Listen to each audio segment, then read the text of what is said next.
from the Ticats Audio Network, this is the CFL This Week with Bubba O'Neil. The excitement of the 2024 Canadian Football League regular season is building to a cannot-miss conclusion. Tiger Cats will not concede. The Roughriders have been resilient, but the Redblacks are certainly struggling. The MOP picture remains unclear, and did the Argonauts make a serious statement by beating Montreal? This is the CFL This Week on the Ticats Audio Network. I'm Bubba O'Neil, and we're certainly glad to have you three down lovers joining us. You know what, folks? Yet another power panel on the CFL this week, so let's meet our two good friends. Well, he's an all-star on the field and certainly an all-star on the TSN broadcast of the Canadian Football League. Analyst Glen Suitor. Great to always have you, partner. Thanks for having me, Bubba. Well, he's certainly turned into a big wig on both sides of the border, breaking stories in the Canadian Football League and the NFL. But he's really a man of the people here. I think he's on the GO train right now to Tiger Cats practice. So we're glad to have you, Dave Naylor. Thanks so much for having me, Bubba. Yes, I am on the GO train. You can see the trees passing in the background behind me. I thought you were more inclined to the limo service. I thought that was more your style. No, not at all. Not at all. Hey, let's get right to it. Hey, the Tiger Cats rallied to beat the BC Lions in overtime. Dave Naylor, what has impressed you the most about this 4-game run that the Tabbies are on?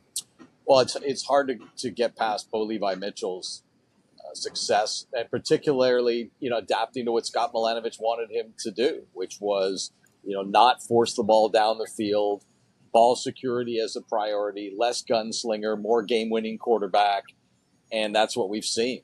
I believe in the last 5 games, Bo's thrown 2 interceptions, and it's a strange story because there was, I think, frustration on both sides of that relationship at the time that Bo got benched, and if Taylor Powell doesn't suffer the concussion, I don't know if we see Bo Levi Mitchell again in a Ticat uniform. And now we've gone from that to a realistic shot at the playoffs to part of an MOP conversation. And all of a sudden, the Ticat situation at quarterback looks a lot differently when you start to take a peek at 2025. So it really is hard to get past that, even though I don't like making football analysis all about quarterbacks. But in this case, that is certainly the main storyline. Glen, you were at that BC game calling it. Your thoughts? Yeah, I would agree. I mean, the Bo story to think that where he was and how it felt from the outside looking in. I mean, we're not completely sure what that relationship and how it looked at a certain point in the season when Taylor Powell took over. But to have that sort of resurrected and have Bo playing the way he's playing right now is a huge story. He's got that old form back from the Calgary days. He's playing well enough that if they can get into the playoffs, they could do a lot of damage in there. But I talked to Milanovich before the last game, before that Lions game, and he had felt like the entire team was maturing together in what he wanted. As Dave mentioned, he had a certain level, a certain standard that he was looking for, and a certain way of doing things that was different than past coaches.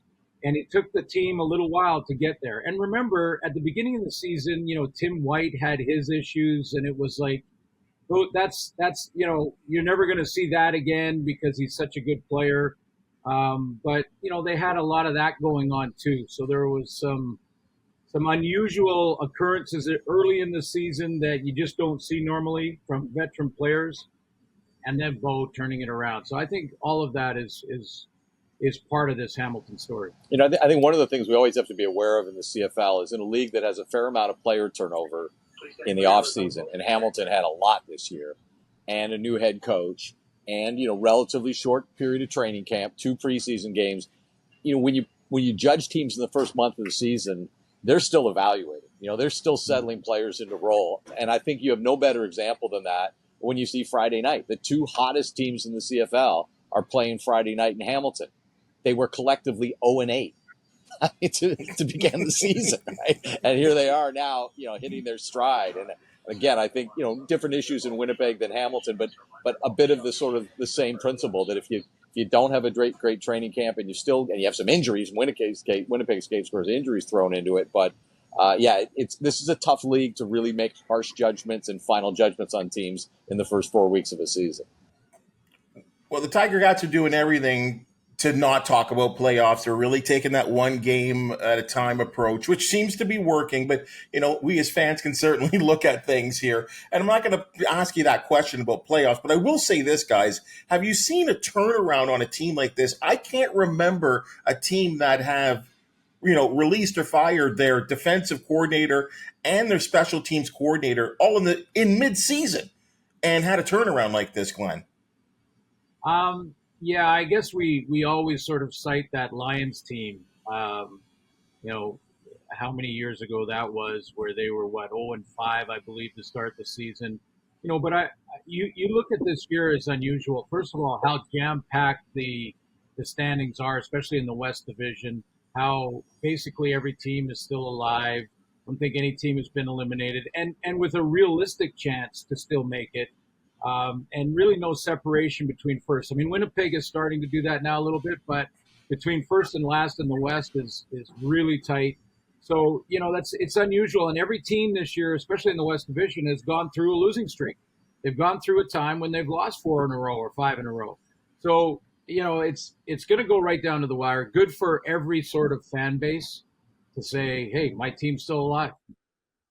I think to Glenn's point, looking at losing streaks this year has been a little bit misleading. I mean, you look at, when Edmonton lost 4 in a row and 3 of them by walk-off field goals. I believe in Saskatchewan's winless streak, which includes a tie in there, they had 1 game that they lost by more than 1 score. So, to Glenn's point, the difference between winning and losing this week or this season seems to be extremely thin, which is a reflection of the parity. And it really means that when you want to know what a team is, you can't just look at their record or look at their record over the last 4 games. And with apologies to our colleague Milt Stiegel, who says, no, everything's either won or lost. That's all that matters. There's no good loss. And, I disagree. I think you can learn a lot by looking at teams that have close losses. And I think that's part of why we've seen teams that have been able to flip the script. Hamilton, Edmonton certainly jump to mind. But again, we have to throw the Bombers in there as well. It's not like these teams were getting whopped week after week after week. And even in Hamilton's case, some games they let it get away early in the year.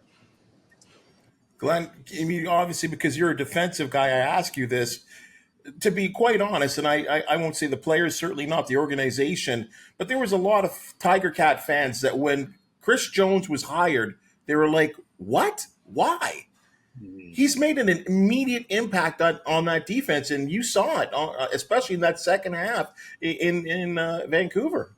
Yeah, fans or whomever, media can say what they want about Chris Jones as a head coach. And, there's been a lot of different opinions out there on Chris Jones as a head coach. That goes back to his time in Saskatchewan when his staff just grew and they had to make a league rule to cap how many coaches you could have. But as a defensive coordinator, Chris Jones has always been an innovator. He has been one of the top coordinators. And I heard this year from Scott Milenovich that he actually simplified what they were doing defensively. Now, that sounds weird to hear that Chris Jones, who is like a mad scientist when it comes to creating different looks for offenses, that he would step in and say, you know what, guys, we got to pull back on all the stuff we're doing so that he could cut the players loose and let them go and make plays. And I think he has made a huge impact on the defense. Dave, he's certainly got his guys, eh? Like there was a couple of tweaks he made, obviously, in system, but he's got his kind of guys that you can certainly tell because the Tiger Cats defense are certainly a lot harder hitting than they were earlier this season. Yeah, Chris Jones is like, you know what he likes? He likes long athletic guys. He likes physical guys. He likes to show simulated pressures, keep teams guessing at the line of scrimmage about what's coming. And, when you talk, I think when you look at what happened to Chris at Edmonton, and I'm sure, a lot of us have had a chance to talk to people, players and coaches on that staff and try to say, why didn't that work? And because Chris is a guy, I always made this remark about Chris. Chris had been in the league. I think his first year in the league is 2002. He had a remarkable distinction up until about 2 months ago. He'd never been fired or part of a staff that was fired. That's a long time to coach in the CFL. as a Wow. position coach, as a DC, as a head coach, and never been part of a staff that was fired. And of course, that distinction is no longer there. But so what was different in Edmonton compared to all the other places he'd been? Well, it's not too hard to have people that suggest to you that it was that he was doing too many jobs, right? He was the head coach. He was the DC. He was in charge of personnel. He's doing contracts, all those things. And how did that situation evolve?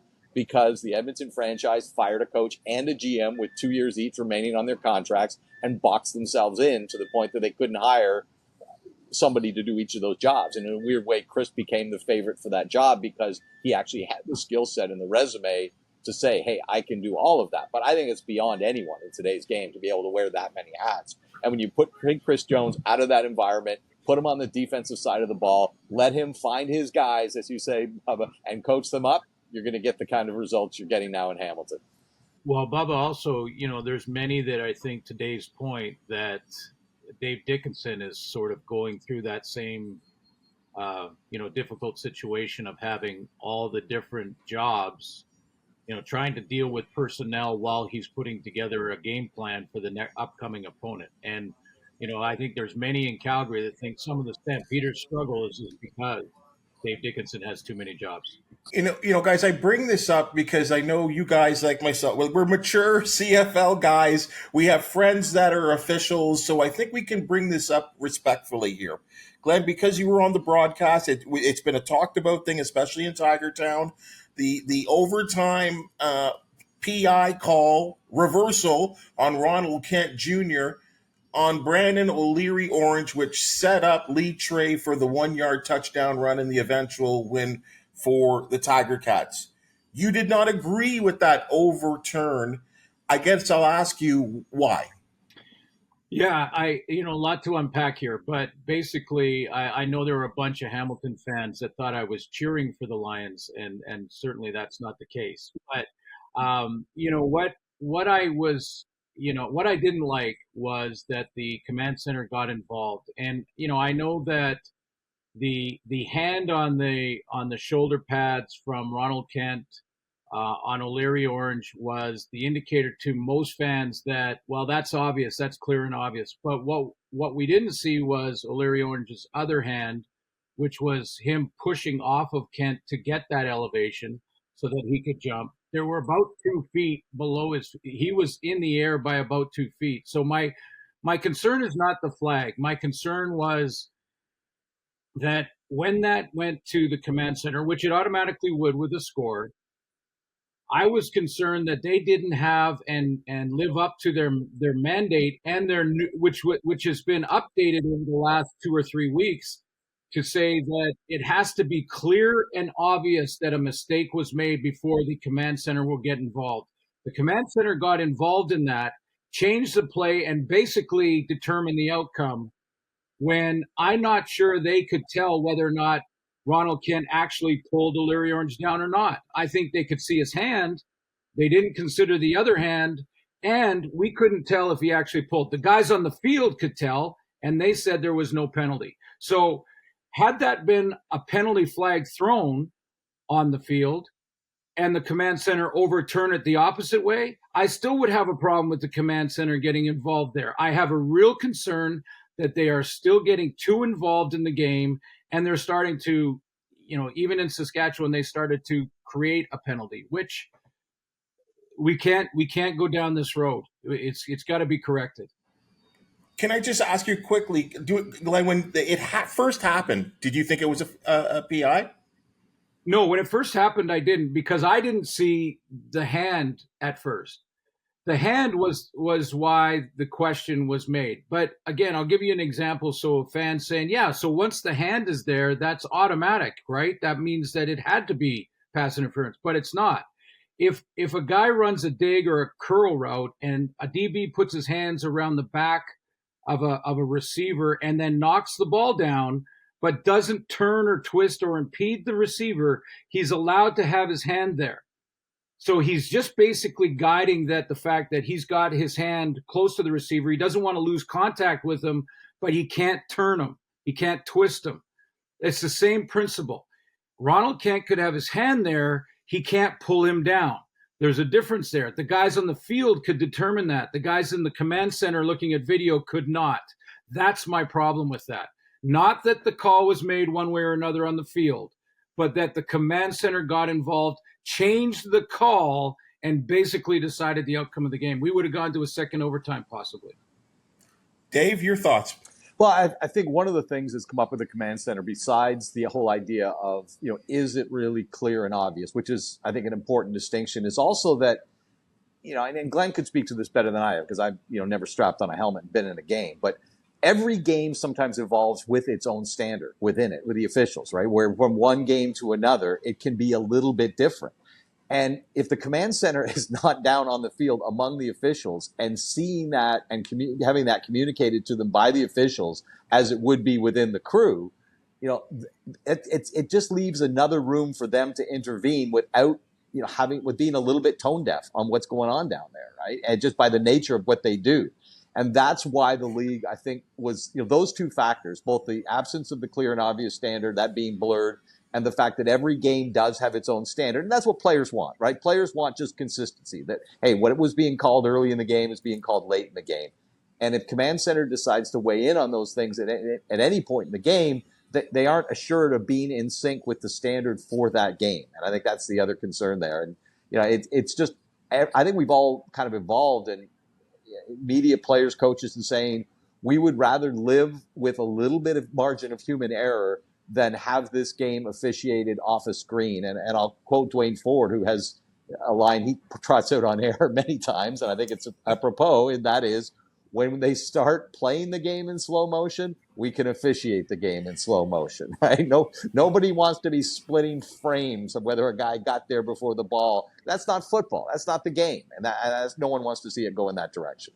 And remember, guys, the command center, we keep using sort of the description that they're there to get it right.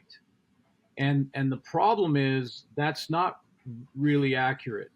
They're there to give you another opinion with different angles possibly, but they're not there necessarily to be like always right. And we've seen times, and the command center has been honest about this at times throughout the season, that they've made mistakes from the command center, that when they went back and looked at it again, they thought, that was the wrong decision. So let's keep in mind that once you go to the command center, you have another group of people that maybe look at an angle that an official didn't see and then give their opinion, especially on subjective calls. Not was it he in or out of bounds, those are cut and dry. But on a subjective call like pass interference, you're just getting another opinion. And again, to Dave's point, the different standard on the field with a different crew of officials, that changes all the time. So you better be engaged in that to know, did Ronald Kent pull him or did he just have his hand there? That's a big difference. And, if you aren't sure, if everybody that looks at a replay doesn't say, oh yeah, that was a huge mistake, they need to overturn that. It has to be unanimous. If it's not, don't mess with it. And I'll come back to this, guys, that once again, I know, Glen, for sure, you have relationships with officials and referees and the head of referees, so this is not a personal attack on the command center or referees. This is just your opinion, straight up. Yeah, no, and they're doing their best. I mean, they're doing their best, and honestly, I don't know what the percentage is, but most of the time, they do correct the obvious mistake. And we don't want a game decided by an obvious miscall or an obvious mistake by the officials. So there's a purpose. But to Dave's point, I think most of the coaches in the offseason will be talking about how to lessen the impact of the command center. Guys, we've seen an interesting trend, especially over the middle part of the season. And I'll come to you, Dave, on this here. The Edmonton Elks, they've been kind of bouncing back and forth with their quarterbacks. And I will ask you this, has this tendency to play both quarterbacks and not just select one hurt their postseason chances? Well, this has been an ongoing debate all season. And, again, Glen, I think, was clear and outspoken on where he thought they should be going at quarterback right out of the gate this year. And I was not riding that train, if I could use the train analogy, as I watched the GO train about to start to move in front of me here out of the station at Aldershot. I was not riding that train early in the season, the degree to some people were. However, look, I understand why out of the gate, they wanted to go to McLeod Bethel Thompson. I mean, a guy who maybe he doesn't have as high a ceiling as Trey Ford, but he has a higher floor. I think that's what the coaching staff looked at. And okay. And then when they didn't win games, they go to Trey and they start winning games. He gets hurt. All right, you got to go back to McLeod. And they win a couple games over Calgary. What I didn't really understand the decision to go back to Trey Ford after that, when you've won a couple games with McLeod. And even further, I didn't understand the point of going back to Trey Ford if you were going to give him the key for one game against the league's best defense. I mean, just stick with McLeod if that's what you were going to do, because I think that's got to be frustrating to both guys and the locker room. And I think it's got to be difficult for the offense, which is playing, a significantly different style of football every time they change quarterbacks. Well, go ahead, Glenn. You guys know how I feel about this. I'm going to bring the perspective of the athlete sitting in the locker room and thinking that he had earned the right to be the starter the following year. I thought it was a great signing to get McLeod Bethel Thompson, to bring in a veteran that could get it done, to be a mentor for a young Trey Ford to become, not just a great athlete, but a great quarterback. And Trey still got some room to grow in that regard. Don't get me wrong. But I thought last year in how it all went down that he had earned the right. I mean, they started 0-7 and he came in and actually probably saved some jobs because of his play, like leading the team to some wins. So when that happened, he had earned the right. And if you're sitting in the locker room and you're thinking, wait a minute, I put everything I had. I got our team. I helped to get our team to a level that we were at least respectable in the second half of the season. And now I get benched for a guy in his mid-30s that, has had some success in the league, but has not been part of this organization. And I had an issue with McLeod starting out of the gate. And then this last back and forth now brings in the big picture, the long-term thought. I mean, Jarius Jackson is trying to get renewed as their head coach. And this decision to not go, like Trey came in and led them to 2 wins in a row. I mean, even from a karma perspective, just a feeling of the team feeling like, hey, we can win with this guy. Then there's the big picture. Are they going to sign him in the offseason? Well, I mean, if maybe they don't have the confidence in Trey Ford, maybe they don't. I don't know. Only they can answer that question. But it is a big picture thought too, because if I'm Trey Ford sitting in that room right now, I'm going, well, I don't know. This back and forth stuff, maybe I just become a free agent and sign somewhere else. Saturday in Saskatchewan, the Roughriders and Redblacks, they're exchanging field goals, and eventually the Roughriders pull out a victory, and the Redblacks' lack of execution and offense just was a real big struggle. Glenn, how are you impressed with you? Are you with the Redblacks, or changed at the Roughriders and their resiliency, as they've now won a couple of games out of Labor Day, which that was not the case over the last couple of seasons?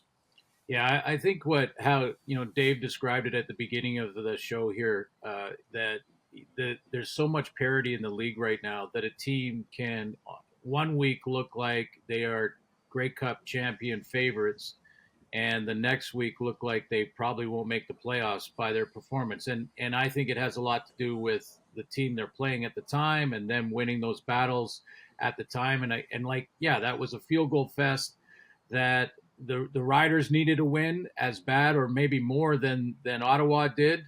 And they had the edge in that game playing at home. But I don't think I don't think Ottawa Redblack fans should be looking at that game and going, we're in trouble again. I think there's parity in the league. They have a good defense. They have a defense that can be a championship defense. And now they need some consistency at their quarterback spot. I know they've got 2 good ones there, but get them both healthy. And if it gets back to Drew Brown, which I'm sure it will at some point, I think they'll be just fine. Dave, I listened to that post-game show. I listened to AJ Jakubek, who's the play-by-play guy. They weren't happy. And I know there's a lot of injuries there as well, too. But this is back-to-back games where they had opportunity to clinch a playoff spot, and it's still hanging around. Yeah, they've looked a little ragged of late. And I think, Drew Brown was playing hurt, and that may have been part of what we saw in his performance dropping off. I think losing, everybody has injury. I always hate to kind of go to injuries as an excuse. It's almost like you have to have an extreme case to be able to cite injuries. So, okay, here's an extreme case. In the 2 previous games, Ottawa had 13 guys that didn't finish a game. That's a lot. Wow. That's a lot. And so, okay, check mark. They get the extreme injury circumstance. And not just, in terms of numbers, but you're talking about, losing a left tackle. You're talking about losing a Darius Pickett, who's made such a difference to their defense this year and been, big communicator. Jovan Santos Knox, another guy, communication in the middle of the defense. Brandon Dandridge, playmaker. I mean, these are not guys. These are guys that every week you can look at and say, he made a tackle there, or he had an interception, or that was the key play. These are guys who are playmakers that are coming off their defense as well. So I think there's some attrition there. It's, Ottawa got to, I think it was 8-3-1. And it just when it kind of felt like they were home and cooled out, and it felt like you could count on Drew Brown to put up a 300-yard game and they're going to score, 24, 27, 30 a week. It's all started to go sideways. But again, I think it's all part of the theme that we've been revisiting over the course of this conversation, really over the course of this season. And that is, the margin between winning and losing in this league is awfully, awfully thin this season. And Bubba, remember that when Montreal clinched a playoff spot, they lost their next 2 games, and it's funny how mentally you cannot consciously think, well, we've made the playoffs, so we can cruise the rest of the way. That's never happening with an athlete consciously. They're trying to be their best, but the human in everybody. Well, you made the playoffs. Then all of a sudden you lose the next 2 games. You go, whoa, holy, we're going to just get steamrolled here if we don't get back to what we were doing. And that may have a little bit of it too, that, you hear you made the playoffs and then you kind of relax a little bit. Along the same lines, guys, the Argonauts at home beat the Alouettes. And the Alouettes are kind of home and cooled. And, they're in the playoffs. They're going to host an East Final. But we know that now. But the Argonauts winning that game at home, is that something that they have maybe put the East out, or at least the rest of the league, that out here, we're here, we're ready to play, and maybe even left a little calling card to the Alouettes there, Dave Naylor? Well, I think the strange thing about Toronto is that, they went 5-4 without Chad Kelly, basically on defense and special teams, right? They were not getting the kind of quarterback play that they got when Chad Kelly was there. And they weren't even attempting the same kind of things on offense that they did there. It was a very different style. And they managed to kind of tread water, right? Keep their heads above water. And then the weird thing is that when Chad Kelly comes back, all of a sudden, the defensive play slips. And all of a sudden you got to put up 35 points a game to win. So I see Toronto as kind of an inconsistent team. And I think that's a product of some changes in the coaching staff in the offseason, a lot of change in the roster, and a quarterback who missed half a season, didn't have a training camp, all that. Throw all those things into the mix, and I think you get a fair amount of variance in what you see from them week to week. But the Argonauts are certainly a team that you look at and say, look, if you can combine the kind of performances we have seen on instance from Chad Kelly since he came back with the kind of defensive and special teams play you got during the first 9 weeks of the season, that's a great cup-winning team.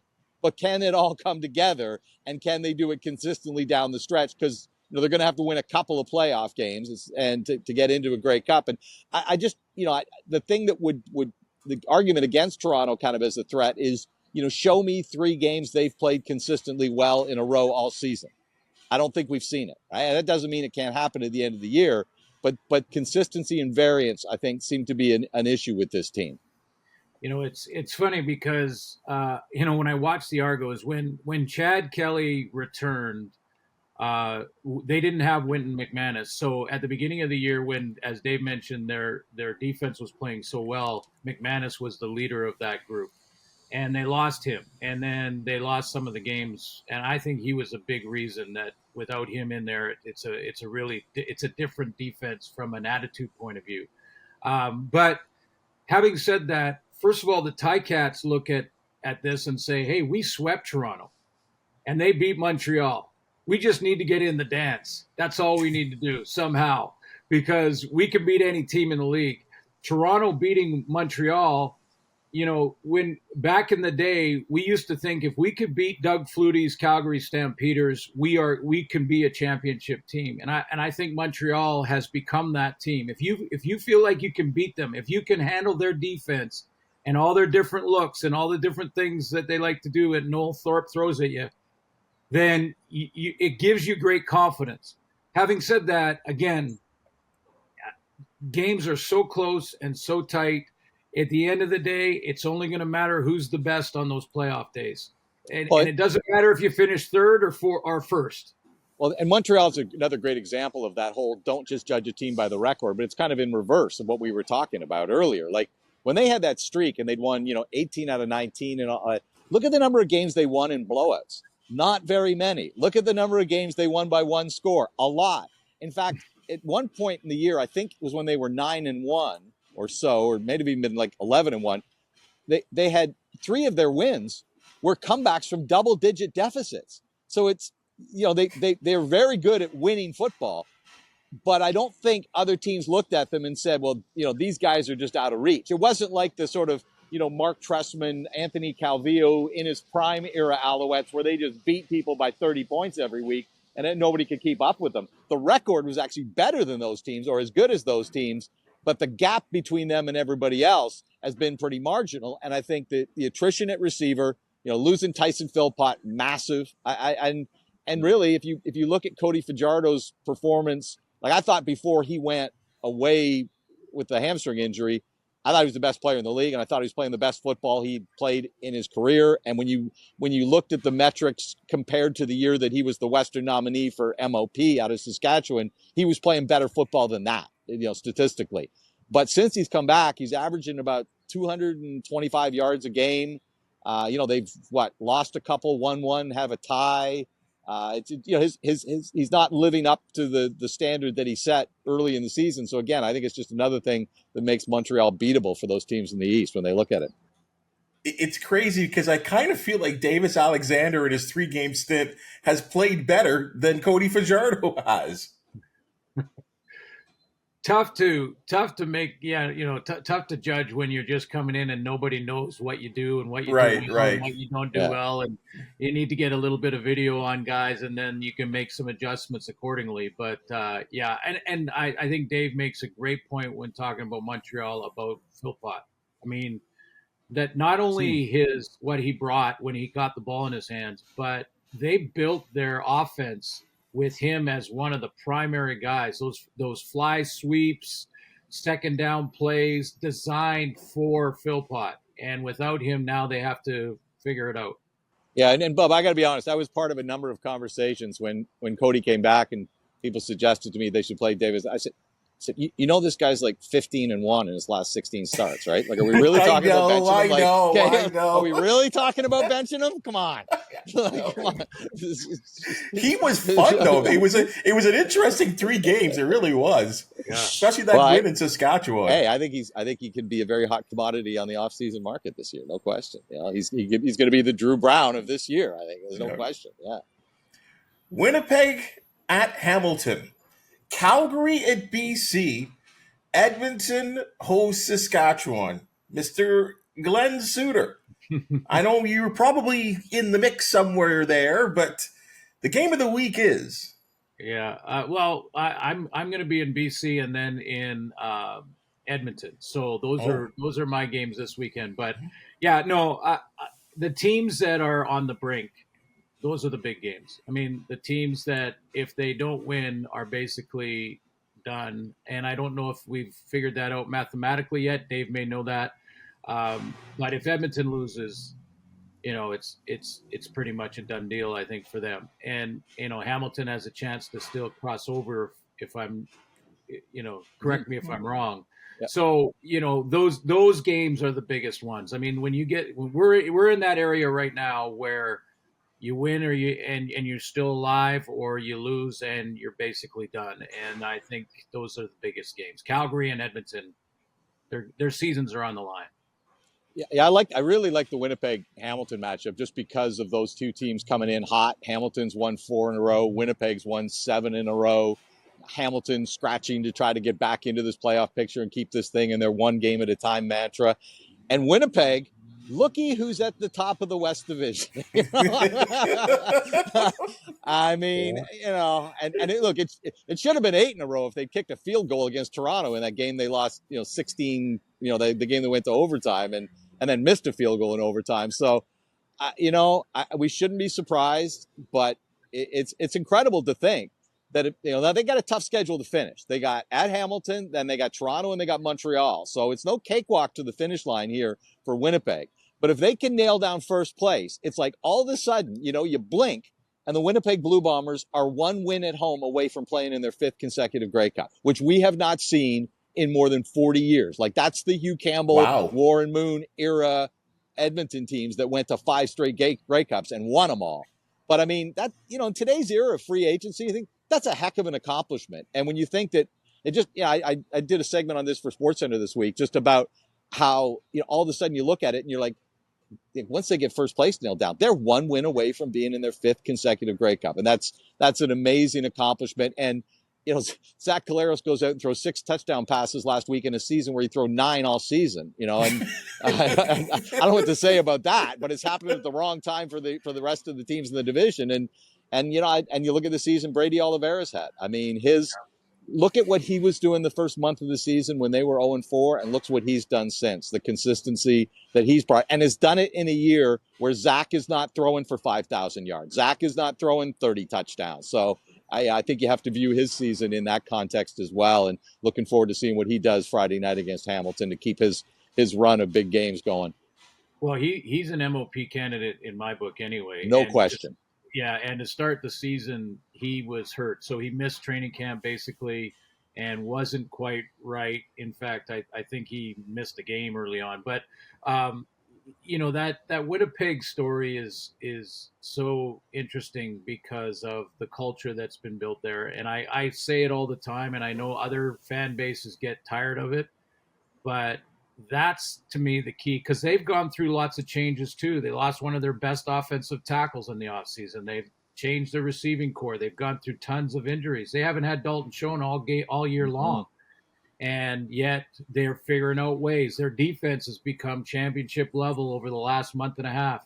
So, and that without a full healthy Adam Bighill, and Bighill missing a lot of the season. So, that it is a remarkable story. I think it goes to the culture, to a staff, both in the coach's room and also in management, that know the league, that have just a great understanding of the league. And that's not to say other teams don't. It just means, the Canadian ratio, the neg lists, all those things they have great respect for. That builds a culture where everybody matters. Canadian doesn't matter. American doesn't matter. We're not trying to hide anybody. It's, their best player this year is a Canadian tailback. And to relate it to what we talked about with Edmonton and Chris Jones a little bit, nobody's doing 2 jobs, right? That's so true. Yeah. It's interesting because I had Derek Taylor on last week, and he had talked about the fact that the Bombers had, had started to crest, but they had not played, complementary football in terms of all 3 aspects. They had not played their best game of the year. And then they go and do what they did this weekend, and Zach throws 6 touchdown passes, and it's just incredible. Now, I will say this, guys, and you just look back at the history books, for whatever reason, when they make that trip to Hamilton the last couple of years, it's still shaky. So, we're in for a really, really good game. Hey, guys, this has been a wonderful podcast. We got the TSN guys here, power-packed, great opinions, expert knowledge, some information. Dave, I didn't even know about the 5 straight Grey Cups. What a great stat that is. So we certainly appreciate, your participation, guys, on the CFL this week, and you guys keep coming back year after year, and I certainly appreciate it. Dave, I know you got to go. Where do our fan base can contact you if they want to agree or disagree with some of the things that you've had to say? I am always available on Twitter at TSN Dave Naylor. Doing a great job with that NFL stuff as well, too. You are one busy fella. No question. Glenn, the conversation, the PEI conversation may continue. We may have put it to bed, but if people want to talk to you about it, where can they do so? Well, they can. I don't even know what my Twitter handle is, but they can find me on Twitter. But they often do. Believe me, they often do. Just depending on what I say in a game or what color tie I'm wearing in a game. So, but hey, listen, I love the fans, and it's been awesome to see Hamilton turn around their season and really get back in the fight. So I can honestly tell your fan base that I was not cheering for one team or the other. I wasn't a little bit cheering for a clean game that went to double overtime. That didn't happen because I cheer for a good TV show. Thanks, Bubba, for having me.